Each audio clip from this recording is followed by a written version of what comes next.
beberapa udah lama banget ya, ini mungkin 20 tahun yang lalu atau mungkin 15 tahun yang lalu lah, atau 10 tahun yang lalu, lupa deh, waktu aku masih di Semarang. Jadi kos-kosan aku itu memang angker banget.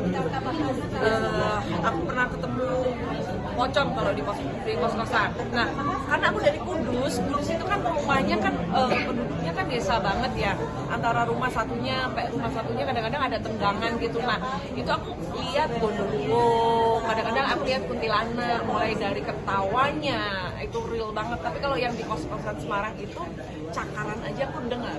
Karena memang setiap anak yang baru masuk ke situ pasti ada ujiannya seperti itu. Tapi kalau udah 2 hari, 3 hari udah bebas, udah kayak biasa sendiri, dia nggak ganggu lagi, kayak perkenalan aja. Tapi kalau yang menurut aku ya, hantu yang paling menakutkan yang pernah aku temuin itu adalah pocong.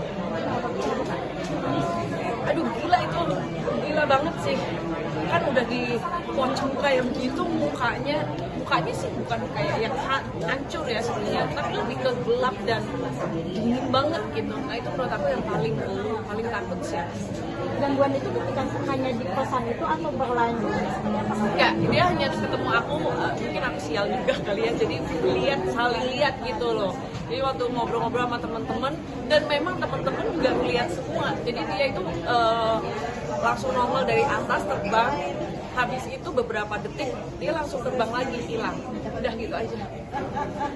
Kakak memiliki tingkatan atau seperti apa? Ya, memang dari kecil aku bisa merasakan, misalnya dalam satu ruangan nih, meskipun dia nggak ngeliatin ke aku bisa merasakan memang di situ ada apa gitu. Karena mungkin aku juga hidup sendiri ya, apa sendiri. Jadi kadang-kadang kalau di tempat yang even di rumah gitu atau di tempat tinggal aku akan lihat kayaknya hawanya enak nih, ya udah. Berarti apa itu tuh kemampuan itu sampai sekarang atau bagaimana?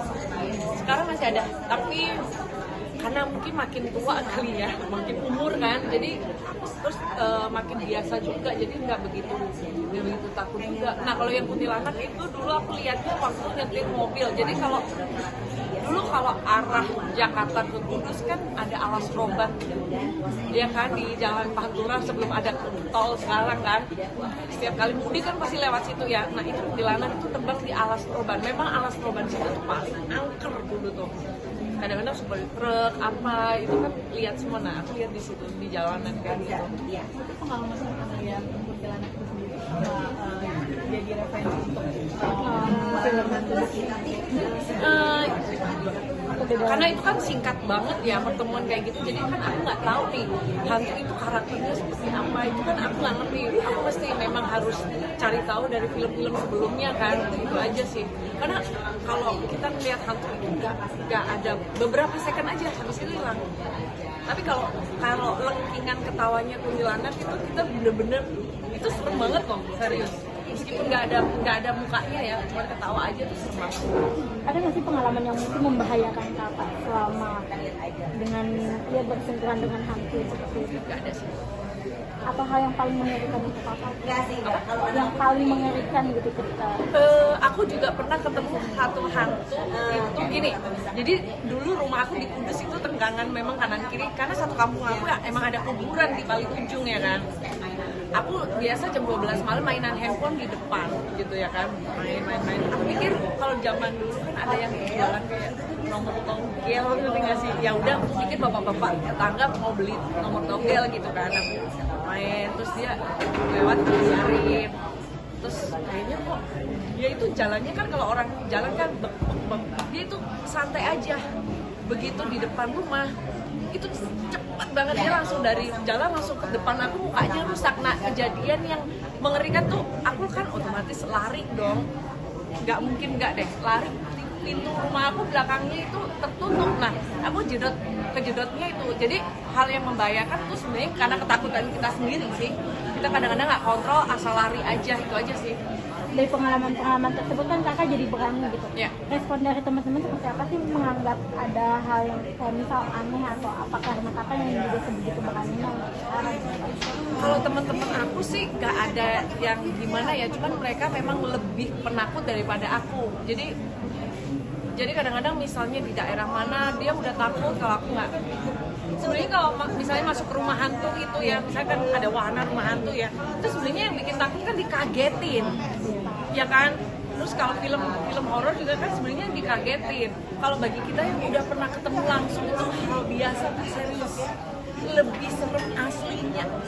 Nanti deh kalau ditemuin deh, nggak bisa tidur semalaman, serius mas. Aku sampai tidur sama orang tua aku, sampai nggak berani bangun. Itu pengalaman memang hanya kakak yang mengalami atau memang ada keluarga keturunan? Emang aku itu kan gini, aku dari Jawa. Jawa itu tuh terkenal mistis banget, sampai nyokap aku itu dulu panggil kiai nih, bisa nggak sih mata batinnya ditutup gitu. Karena memang aku dulu waktu kecil tuh memang sering lihat. Jadi kan kalau anak kecil kan sawanan, kalau orang Jawa tuh bilangnya sawanan, panas, gak doyan makan, gak doyan minum, terus nanti diambilin lemak tanah perempatan ya kayak gitulah. Nah itu sering banget aku itu, sampai dulu misalnya adik aku sunat pun kan nyembeli kerbau kan kalau di Kudus ya, itu juga aku sawanan, jadi cepet banget aku itu. Nah orang tua aku manggil kiai dulu untuk ditutup mata batinnya gitu, tapi sampai sekarang masih bisa aja lihat. Emang udah takutnya kali ya. Makasih.